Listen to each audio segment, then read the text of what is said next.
Hello everyone, this is Christopher Main, programmer for VerticalThird. In this video, we're going to explore the action and combat system available in VerticalThird. To follow along, you can open the level example display map.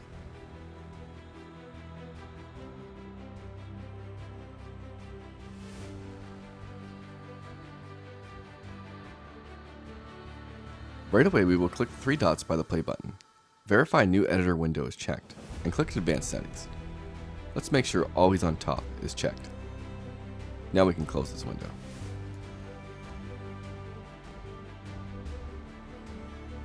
There is quite a bit to explain in this video, so let's take a brief tour around the example display map to showcase many of the features available in VerticalThird's combat system. The action data table has many options available, and this will serve as a visual prequel before diving in. Many of these also serve as a QA and design tool to help with iteration. This whole map can be used in a package build with multiplayer for group QA or design testing sessions. To start, we can click play and then maximize the window. The first section allows you to change your alliance. You can be team players or team enemies. For the remainder of this example, I'm going to make sure I'm set to players. In the front of each of these examples is a teleporter. Let's click on Gender Change. Walking through a ring will change your gender from male or to female. In the future, we'll have a non-binary option as well. Back to the teleporter, and we'll head over to the equipment section.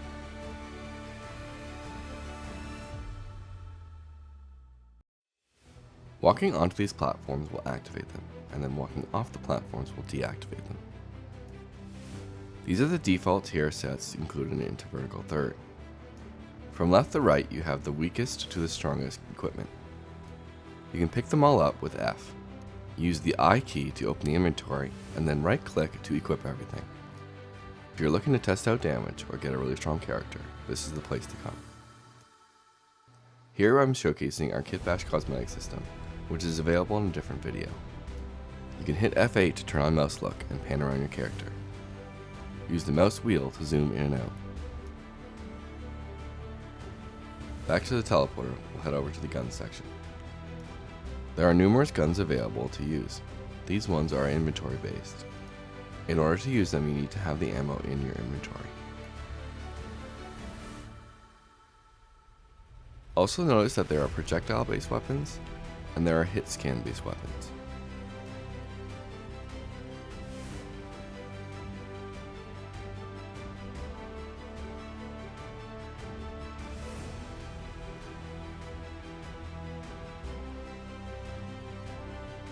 Equipping a gun will switch your animation stance as well. If you hit escape and go to gameplay options, there are numerous perspective modes available to choose from.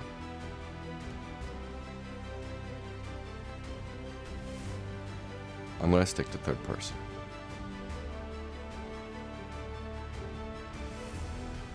In the inventory, you can unequip weapons just like you normally would expect. You can also drop them into the world with the green hand button, or destroy them with the red destroy button.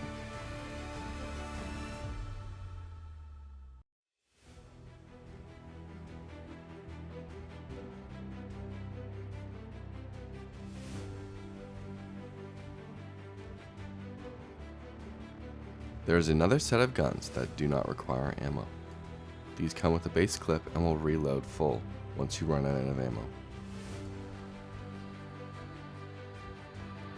In the next section, we're going to go to Action Kits. A kit in VerticalThird is a predefined list of abilities and actions. In this example, we have the action singles available in VerticalThird. Enemies and allies will spawn, with some moving targets fast and slow.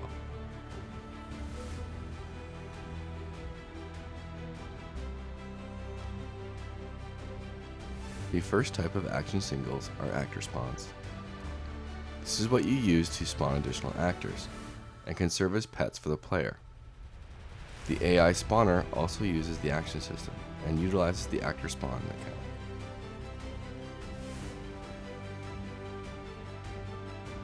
Finally, you can create some custom actors and spawn them. In this case, I made a wall.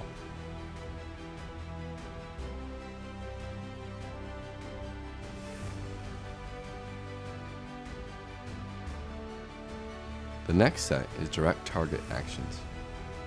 These are actions that once you're in range, will go directly to the target. The first example is a standard melee attack. In this case, it's an instant attack and I can freely strafe back and forth. The next one is backstab and has positional requirements to be behind the player.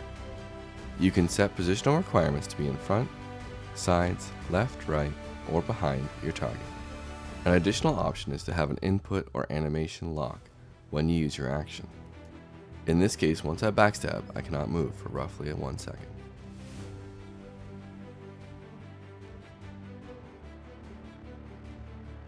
Next up, we have a damage over time spell we cast directly on our target, followed by a single target nuke.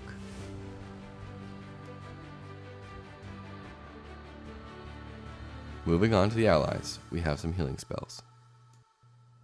For some reason I made this cast time really low, but it is a direct target heal. Followed by a heal over time,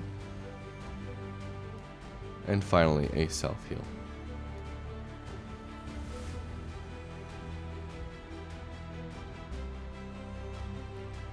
There is also an auto action. This action can be anything you want. It is not limited to melee attacks.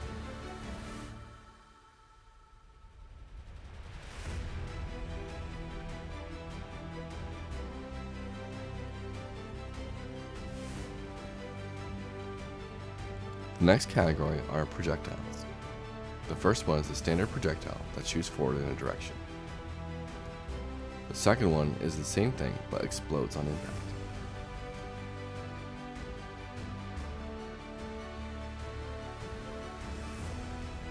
The next set are different homing missile options. There's a homing style that is similar to a fighter jet missile. Then there are two options that are similar to what you would expect in an MMO. A homing projectile that will always hit its target. There's also an option to have a homing missile only be able to hit the target that you had selected, so no other targets will get in the way and interrupt the spell. Note that these projectiles are slowed down for example purposes.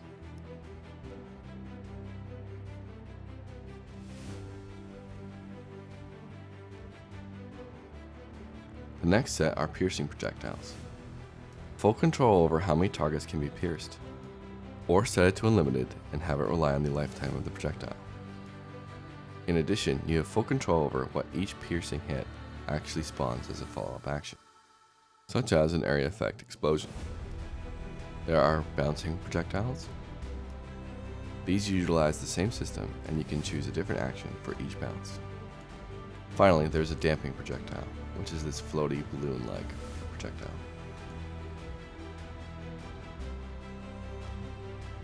Next up, we have beams. There are non-piercing and piercing beams. In this example, it is a forward beam shooting out of the player's hand. The piercing beam goes to the target and creates explosion once it hits. The next type are location-based beams. You can set these with no rotation, or to have different rotation options.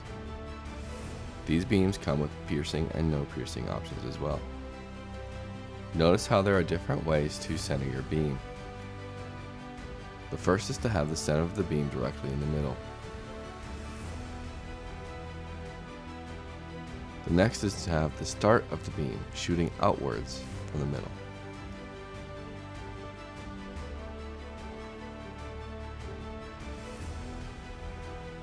And finally, the opposite, the end of the beam in the middle shooting inward.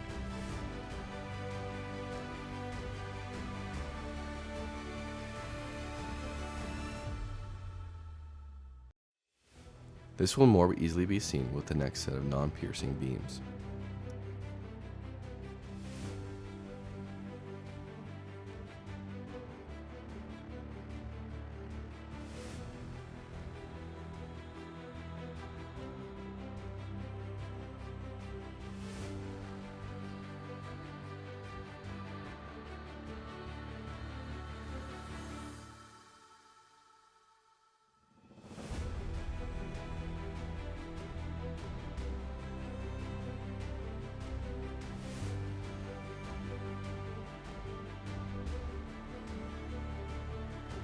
The last set of options are to reverse the beam after a set period of time.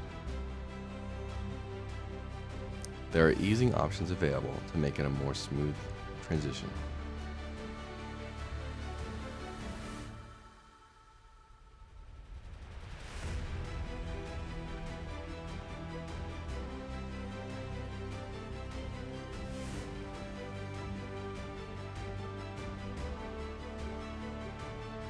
Cone abilities are pretty straightforward.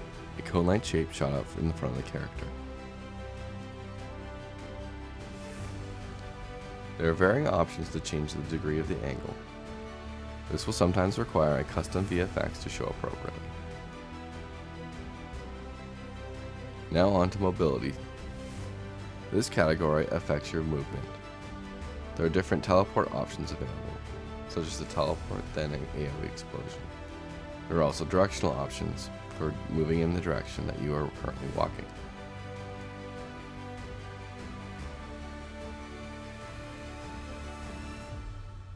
You can use the target helper to select a location to teleport to. And when not moving at all, it will teleport you directly forward. There are sprint options available,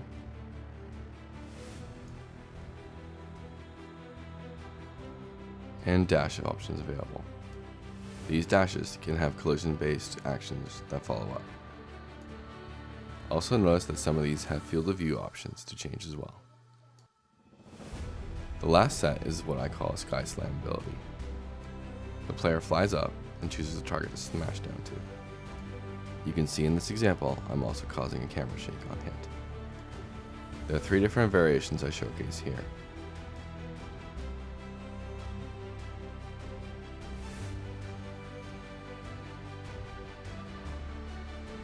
The last set of actions to go over are area effect.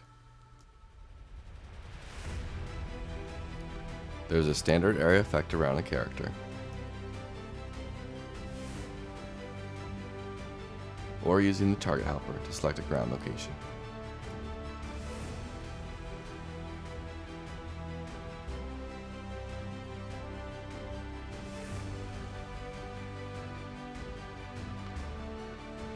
The next section is a volume-based AoE. Targets inside the volume will be damaged periodically.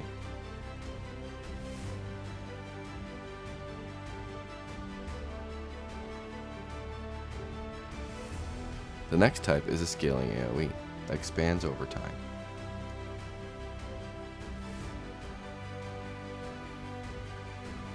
The next type of volume attaches to your character and it only hits targets once. These serve as the action singles for the action system in VerticalThird. Note that later in this video we will go over the action chain system, which allows you to combine an unlimited amount of these together. Let's pick up the projectile set and head over to the target dummy. There are numerous target dummies around the map, but these ones allow you to test line of sight. In VerticalThird there are 3 target types: interact target, ally target, and enemy target. You can see their outline distinguishes them apart.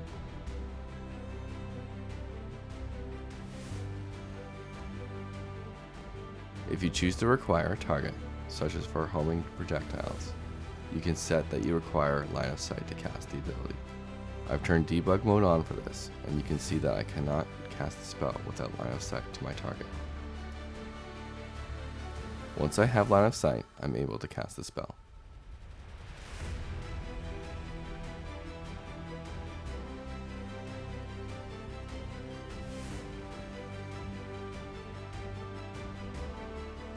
We will now head over to the target dummy combo. You can set each one of your action slots up to have a combo. This will change the ability after each key press. In this example, I have a charge, then an instant cone attack, followed by an area effect burst.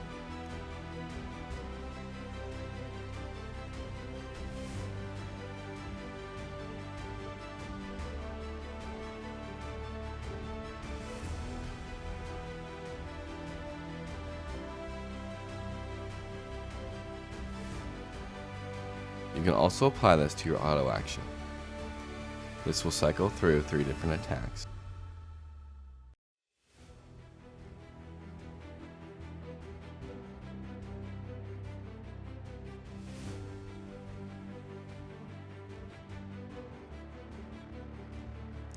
Let's head back to the teleporter and we'll start to go over the passive actions.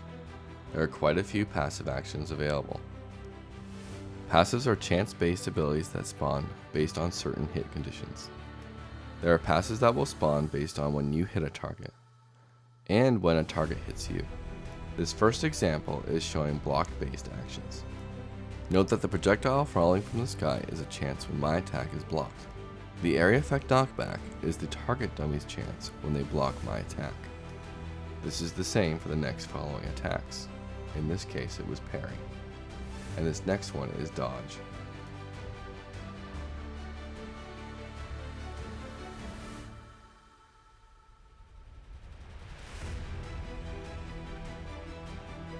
This one is for on hit.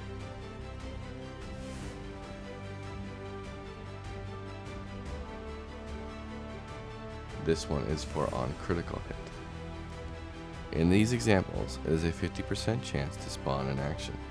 There is also a 5-second cooldown in between. The next set of passive actions are triggered. These are a little bit different, as they are abilities that are disabled by default, and they require a hit condition in order to activate them. So in this case I was not able to cast the ability at the start, but once I received a block, parry, dodge, etc., I was able to cast the ability.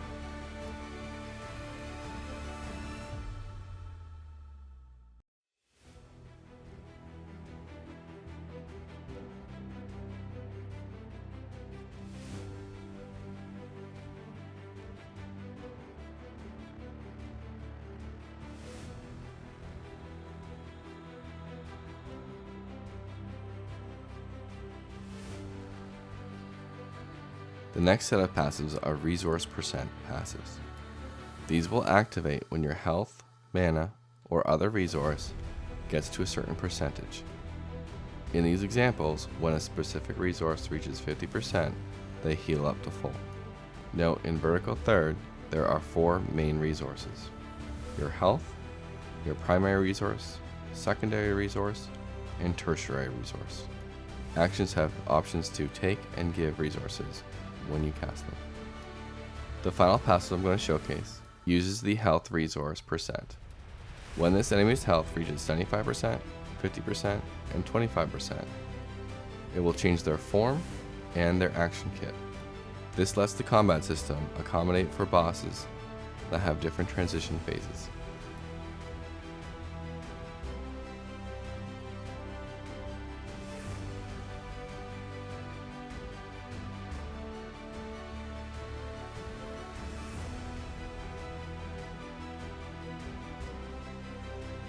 Now I'm heading back to the teleporter, and I'm going to teleport to the AI line of sight. When you walk into range of an AI enemy, it begins to search for line of sight. It will not start chasing after you until it receives line of sight. There are different bunker points to test the different areas it searches for line of sight. This is also an area to test to make sure that if an AI can't reach the player, it doesn't crash the server.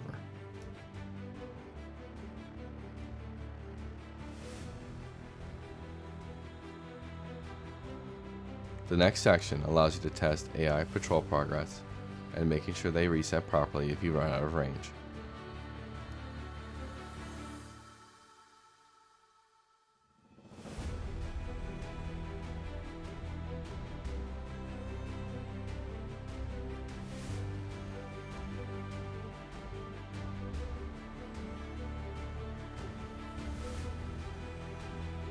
Now we will teleport to the combat testing area.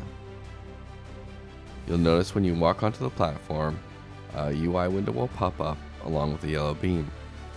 The yellow beam shows what this UI tool is going to be selecting. You can change your character statistics with this tool. It will also allow you to change single actions or to reload an action kit. When you load an action, some parts of the action will not be reloaded every time you press a key. When we are iterating on our action, we can have this tool reload all of our abilities to make sure they are updated. I changed some of the search fields with different filters in order to find the projectile kit. Once I'm able to find the projectile kit, I choose Load Action Kit. This updates my whole action bar. You can choose to manually reload everything like this, or click the checkbox at the bottom, which will automatically reload your current kit every 5 seconds. This lets us modify our actions in real time during play in Editor.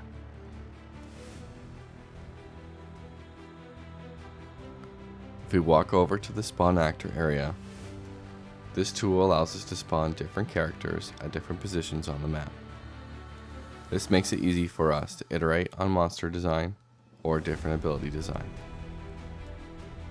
For this example, I am spawning a target dummy. Again, you can change different search filters to highlight what you want. If you notice, these search filters are based on file names, so it's important you name your files appropriately to show up in the list. We will now set up for iterating and change our window size and get a data table open for an action. I'm going to change my window size to fit above the content browser on the bottom and have enough room on the right side for a data table.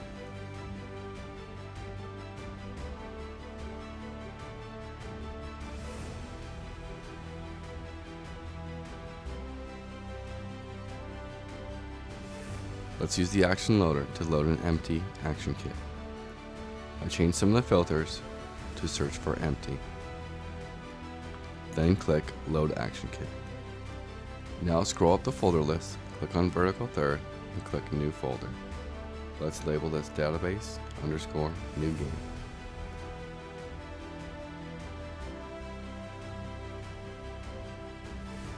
I'm going to click on the database folder and search for Projectile Standard Player.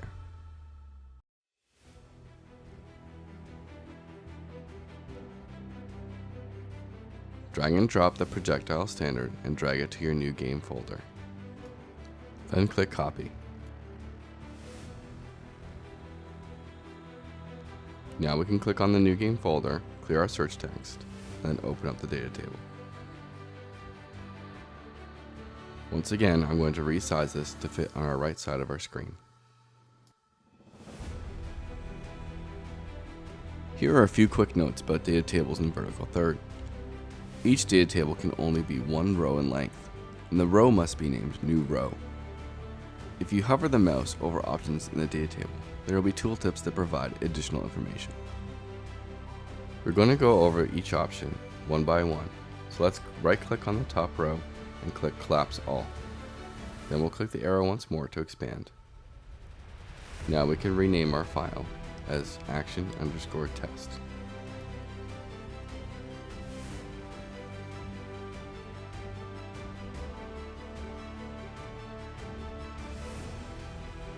Now we will also create a kit to work out it. Click on the database folder and search for kit empty. We will drag this to our new game folder and click Copy. Once we do this, we can click on our new folder, clear the search text. Let's rename the file to kit_test.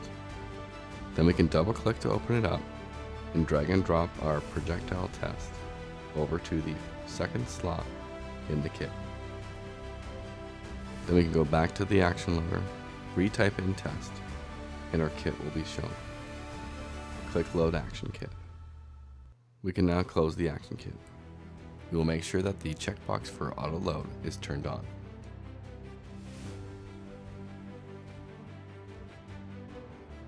The first category is the data table setup. We will go over the chain limit further in the video. There are 4 types of actions in VerticalThird. A normal action is what you see with the projectile, a standard action on the bar you can press. A passive action was shown earlier where it is triggered by chance, depending on a hit type. Triggered actions are disabled by default and require a specific hit type to unlock. Combos are actions that can change every time you press them. You can enable and disable this action with this checkbox.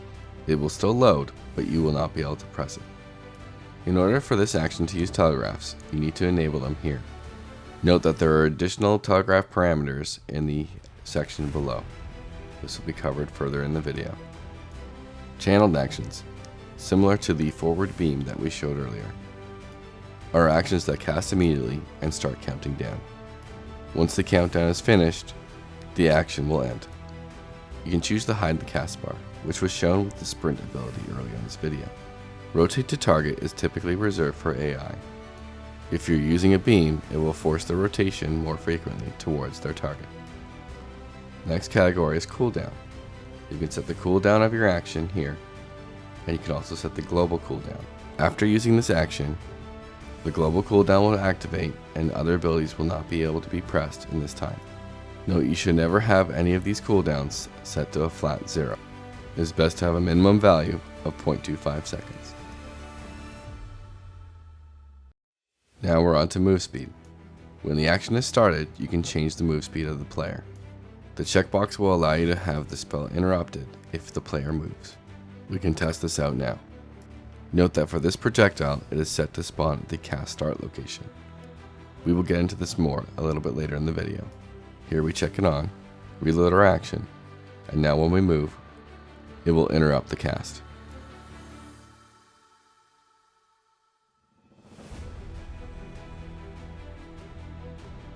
You can add or subtract move speed while the cast is going on.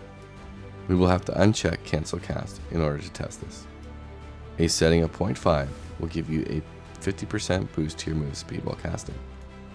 0 would be a 0% boost, and -1 will prevent moving while casting.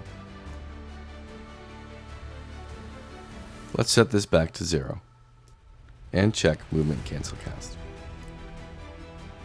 Now we are on the input section. As seen with the forward beam in this video, you can require the button to be held down in order to cast. If the button is ever released, it will cancel the cast immediately.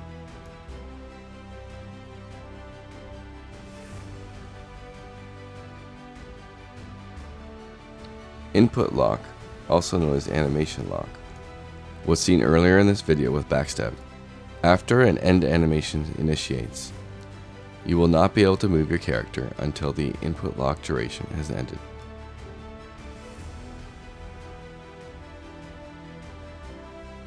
To test this, we'll have to turn off Does Movement Cancel Cast.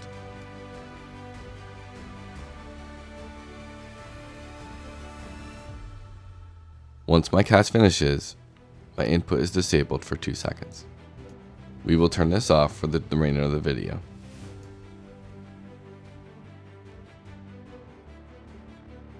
Now we're on to the targeting category. Range only applies to actions that require a target. If an action requires a target, this is the range where you'll be able to start your cast. Limitations applies to location targets. Ground will force the location target to the ground. Ground and air will allow you to target a space in the air if you're looking up. You can require an ally, enemy, or location target. Setting a location target will prompt the target helper to appear before your action is cast. Some options with actions below will require a target.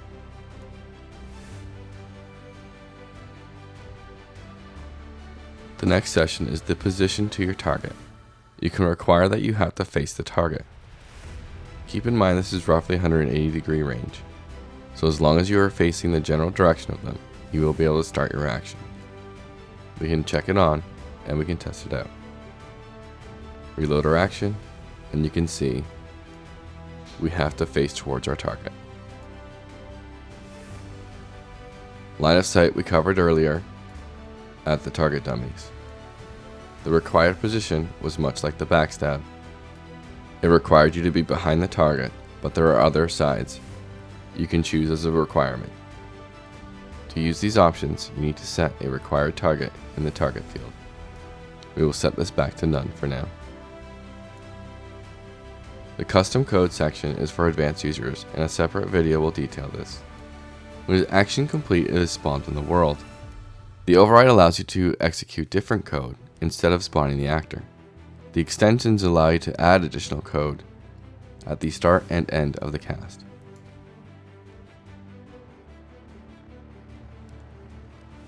These are the passive options and only apply when the type is set to passive or triggered.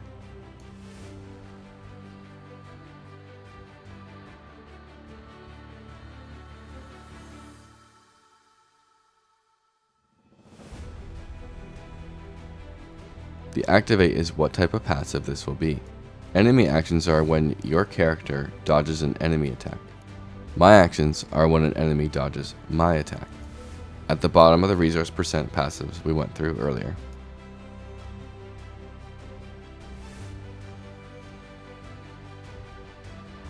The chance is how often this will proc when the passive is activated.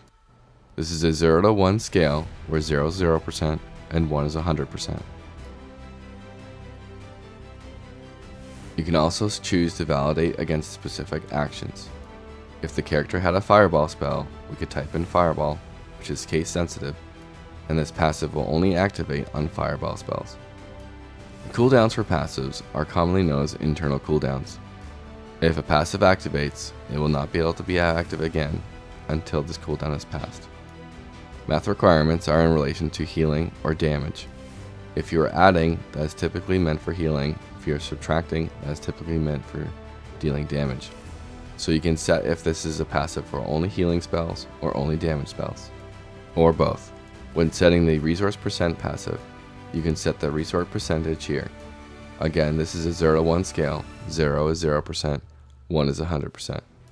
If you're using this for raid boss transitions, I recommend clicking only activate once. If the boss does do a heal, this will prevent a transition from activating twice. A forced action will cancel all spells currently in place and disable the character until the forced cast is complete. You can have the character immune crowd control and immune damage during this time.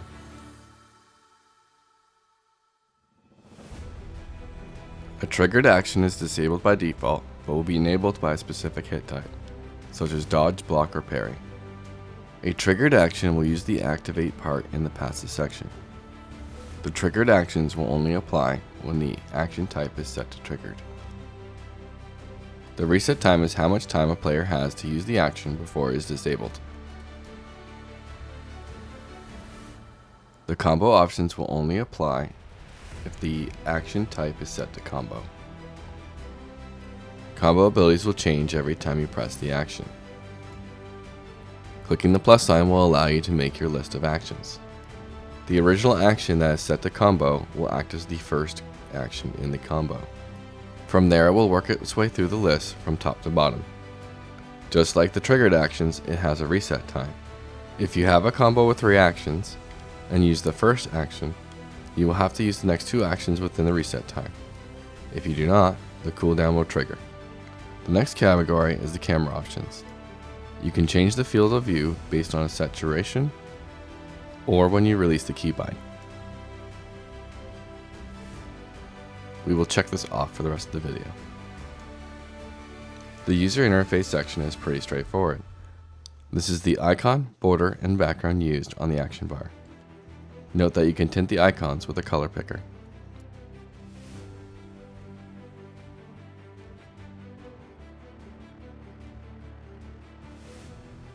It is important to make sure your action name is unique across all your actions. There's a checkbox to hide the icon. It will still be able to be used, it just will not be visible on the action bar. The target helper was seen earlier and is what you use to select a ground target. In this section, it allows you to change the appearance to a decal or a static mesh.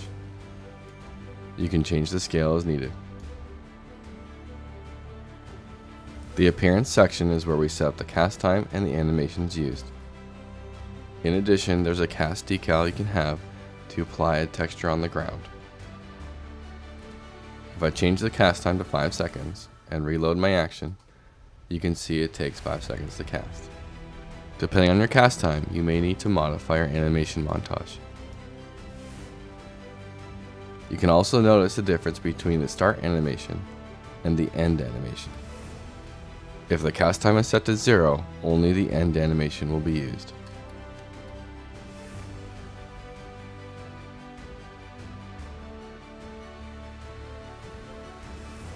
Here is search for a predefined decal, and I'm able to set up a cast circle on the ground.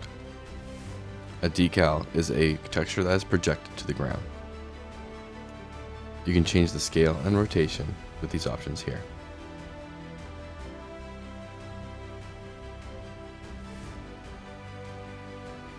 The animation start and animation end have options for camera shake.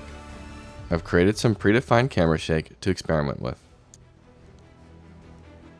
This allows you to do a low rumble at the start animation, and then a big rumble at the end animation.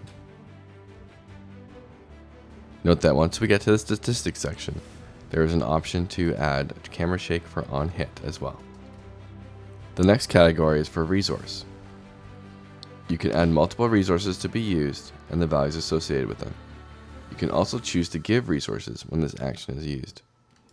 There's an option to use the ammo clip as well, which is a separate resource from health, primary, secondary, and tertiary. Here I'm showing a few examples, such as requiring health or mana.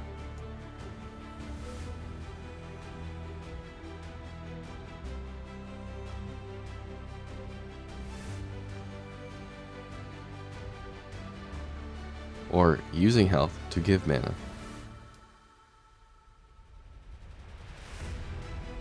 For the purpose of testing, we're going to disable all of the resources.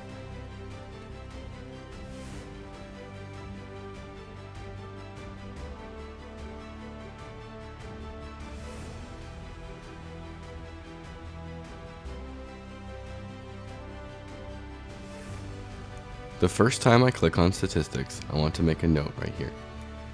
This index number is used in the action collection below. You can have different actions apply different types of statistic changes. If we click add here, we will get more index in the list. You will have a statistic change ID in the action collection below. In this case, there is an index 0, 1, and 2. For the instance, the top one could just apply damage. The second one could be a stun, and the third one could be a resist debuff.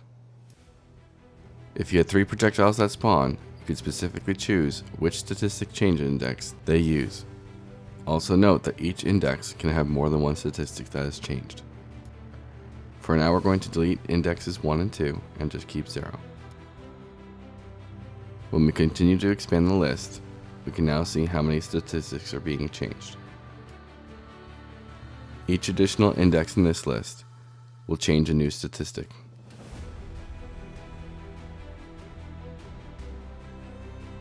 We'll now go through some of the statistic change options available on VerticalThird. The first one decides if this action will set the player and the target in combat when they get hit. Allow per player duplicates will allow the same spell from different players to be applied to a target. So 2 mages could have their own burn damage over time on the same target. If this is not checked, only one of the mages will have the burn spell on the target. Diminishing returns is typically used for crowd control spells, and if multiple stuns are applied, the duration will be shorter and shorter. With this checked, if the same crowd control type is applied too frequently, the character will become immune to that crowd control type for a brief period of time. Separate statistic group ID will separate individual stat changes with a different ID. This is mostly for purging different debuffs or buffs. If a purge is landed on a character, which removes a buff or debuff, it will remove all current statistics changes with the same group ID. You could have a statistic change that causes a damage over time and a stun. With the same group ID, a purge will remove both. If you check separate group ID, the purge will only remove one. The next few checkboxes are more straightforward. You can set this ability to stack, so if it's casted again, it will stack a certain amount of times. You can set the max stacks here. You can choose to ignore power. This is mostly used for recipes or low-level potions that are not affected by power. Then finally, you can choose to ignore critical hit chance. Now we're on to the value category. This is the most important section, identifies what the statistic change is going to do. There are 3 different categories of timing. There's instant, which applies the effect immediately and does not use duration or tick. Tick is what you would expect for damage over time or heal over time spells. It will repeatedly change the statistic over the course of a duration. such as deal 100 damage every 1 second for 10 seconds. The last is duration, which is effectively buffs or debuffs. This only uses the duration and is applied at the start and removed at the end. So you could have a 10 strength buff for 10 seconds. The aura merely represents which temporary effect bar is it going to be put on, the debuff bar or the buff bar. You can filter targets for each statistic change. If your area effect action hit multiple allies and enemies, you can specifically choose what type of targets this change will be applied to. This way you can add a heal and damage statistic change, but ensure only the allies will be healed and only the enemies will be damaged.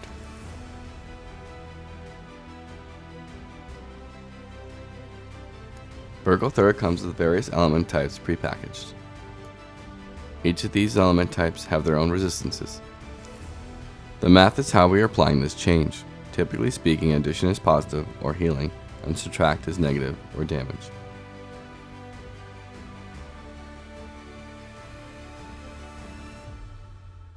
If you click on the drop-down menu for statistic, you will see a huge list of different statistics available in VerticalThird.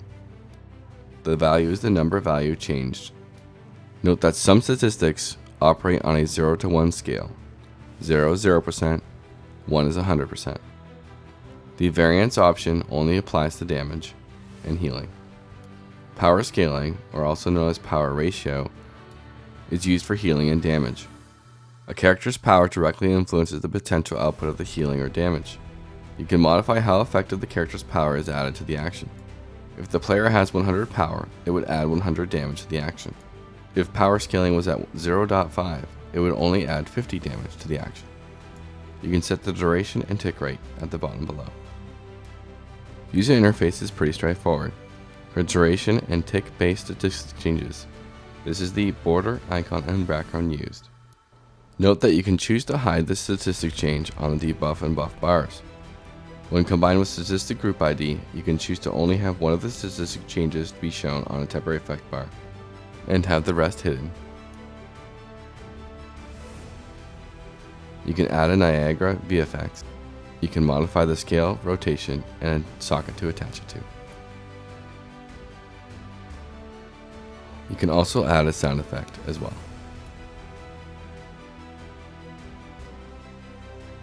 As mentioned earlier, you can apply on-hit camera shake.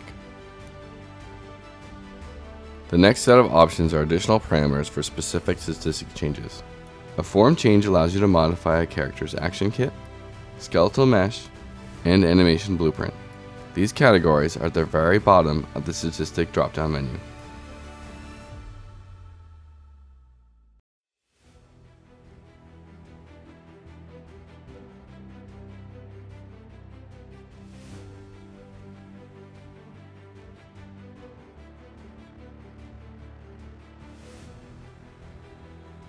VerticalThird has 4 main types of form stacking: crowd control, temporary, permanent, and default.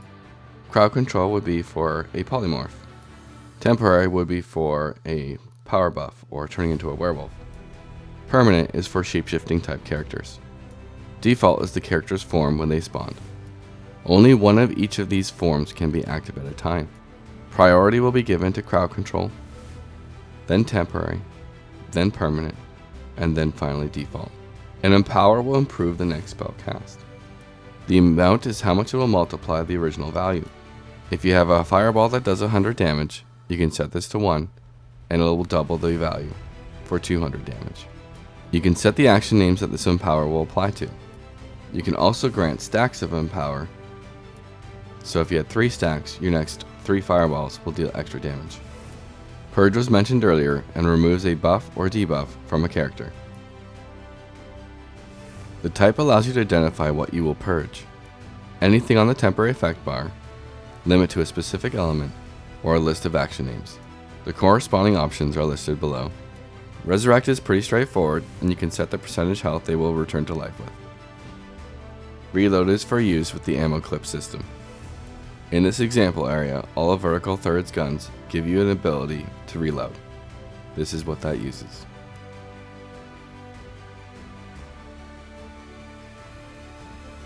Let's take a look at the main type of statistic changes in VerticalThird: instant, tick, and duration. I clicked the plus sign to add another statistic change. I copied the index 0 and pasted on index 1. I've changed the type to tick and modified some values.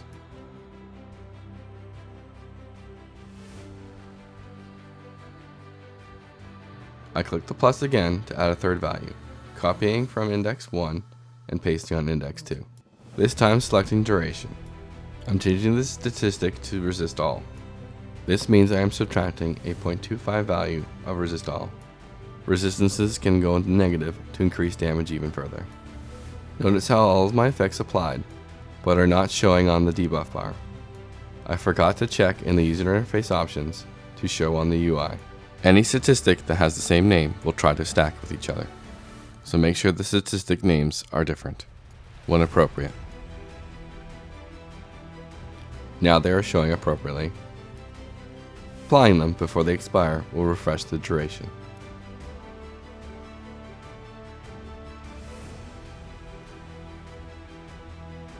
Here I'm changing the resist all to a stun.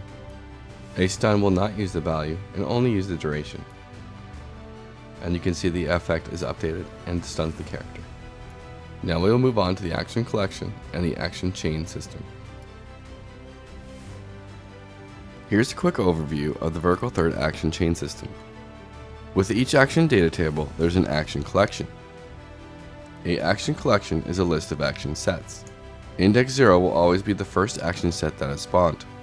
So far, I have not hit a limit on how many action sets can be added before it begins impacting the editor or in-game performance.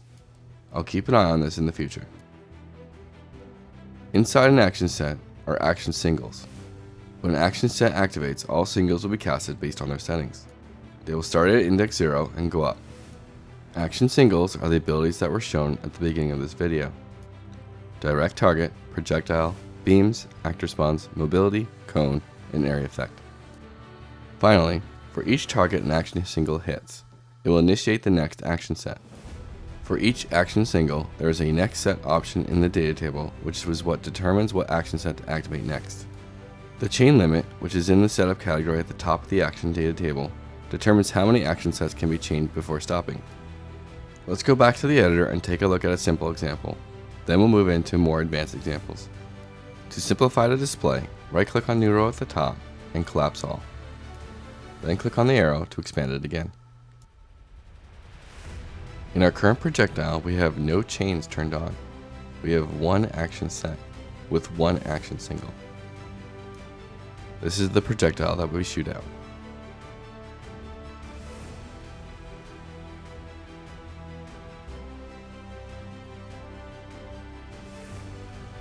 Let's add another action set. To simplify this and make it even easier, we will click on the database folder and search standard AoE. We're going to scroll down to the bottom, right click on the index of the action set, then click copy. You can utilize many of the data tables already created and copy and paste between them. We can go back to the action we were working on, click on the plus sign to add another action set. Then we can right click on index 1, the new index, and click paste. This is now a standard AoE action set.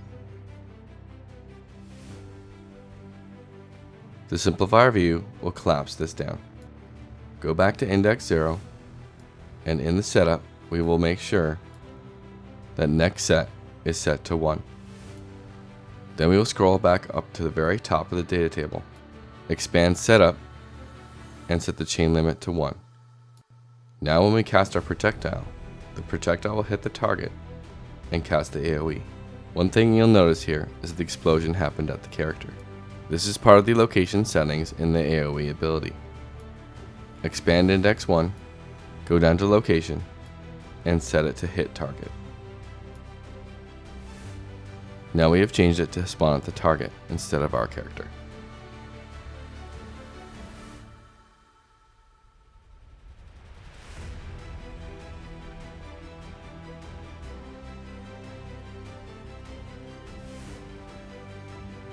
Now let's add a little bit more complexity. I'm going to collapse both sets to reduce clutter. Expand index 0. This is the projectile.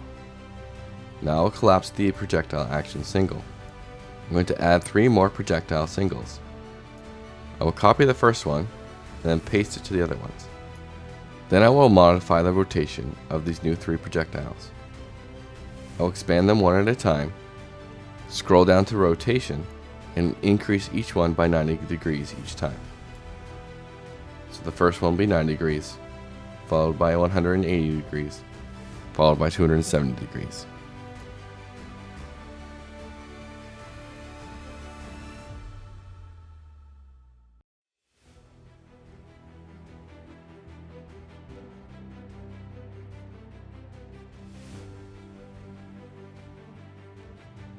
Now when we cast our ability, 4 projectiles will shoot out. If you notice, they're slightly delayed between each one. This is a setting in setup. We can put the delay down for these new 3 projectiles to 0. The delay on index 0 helps it match up with the animation.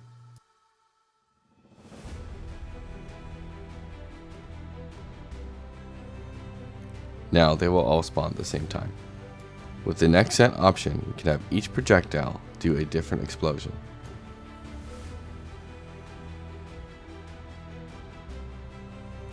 We can add another set to this list. This time we will copy our AoE standard. On this new AoE explosion, I'm merely going to change the visual effect, but you could fully modify this with all the different options available. For every action single spawned, you have individual control over the next set spawned, and the statistic change that happens when it hits something.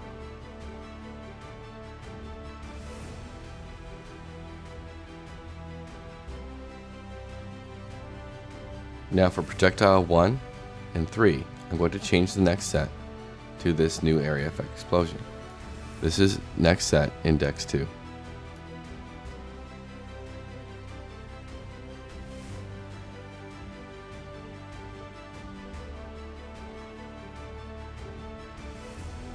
Now we'll get different explosions based on which projectile hits the character.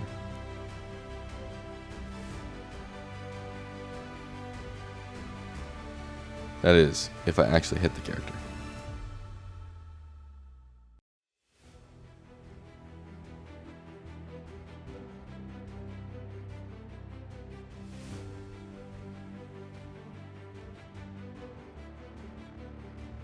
Whoosh.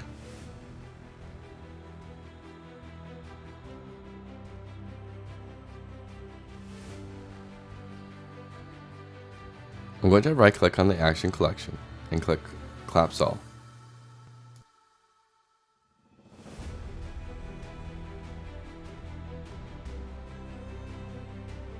Now I'm going to add another statistic change. I will right click on the first statistic change and click Copy and paste it down to the next one. Make sure you scroll down and change the name of this statistic. Verify Show on UI is checked.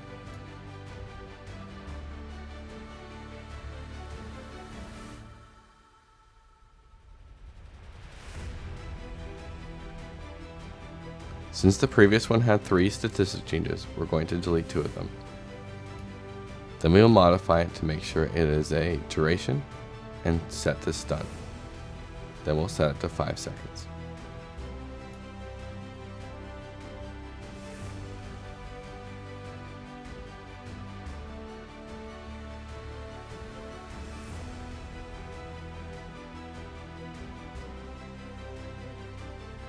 Then we'll go to our new explosion and set the statistic change ID to 1.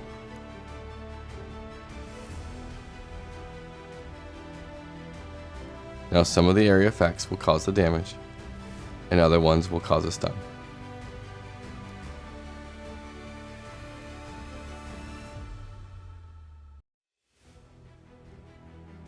You can see that designers are given perfect control over everything spawned, whether that's the next action chain or the statistic to get modified.